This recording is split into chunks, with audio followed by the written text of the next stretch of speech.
Hey everybody, I'm going to do a quick little video on the mobility part of our homework, and I want to quickly apologize because I wanted to do a screen toaster or a screen-o-matic, and unfortunately screen toaster is no longer working and you can't record anymore, and all your files will be gone by July 31st. So if you have anything on screen toaster, I suggest you get it off because their website is either being sold or something. So anyway, for my mobility part, I did it on a specialized wheelchair, and the one I decided to choose, I decided to go with thinking about a student who has a spinal cord injury, perhaps vertebrae L1 through L5, so they're going to be paralyzed below the waist. And so it's going to be a student who mentally is normal but just has handicaps from the waist down.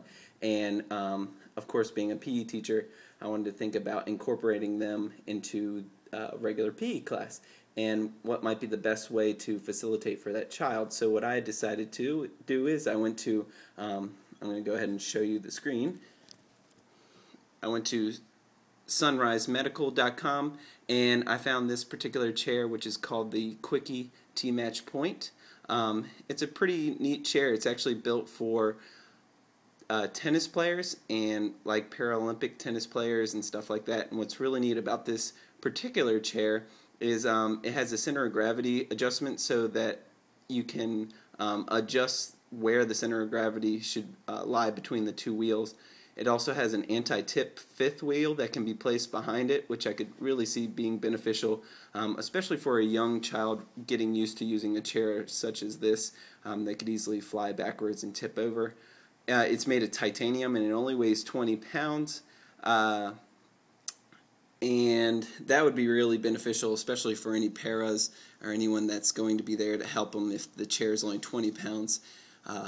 Only weighs 20 pounds. And I was also thinking, I once had a student that was in a motorized chair, and we had him in regular PE, and one of the concerns we had is his chair literally weighed about 150 to 200 pounds without him even on it, and was him rolling over under other students' feet and stuff like that. So I think having a super light chair would be great.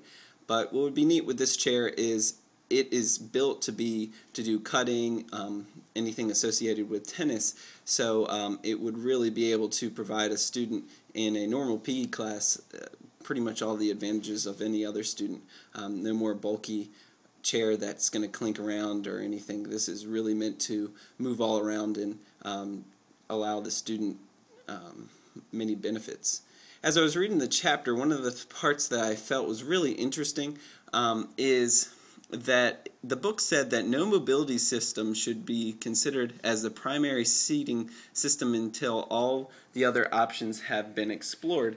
And I thought that was really interesting because when I think of the students at school, a lot of times I feel like they do end up in one system, and I wonder if that's something that is being considered, that these students should be moved from chair to chair or throughout the day, that there should be no primary system that they're always being in. So I thought that was really interesting in the chapter.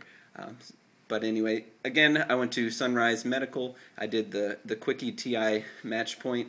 And one other thing I wanted to look up, because it was a tennis chair, was just the general rules of Paralympic tennis. And the only adaptations they make compared to normal tennis is they're allowed 2 bounces.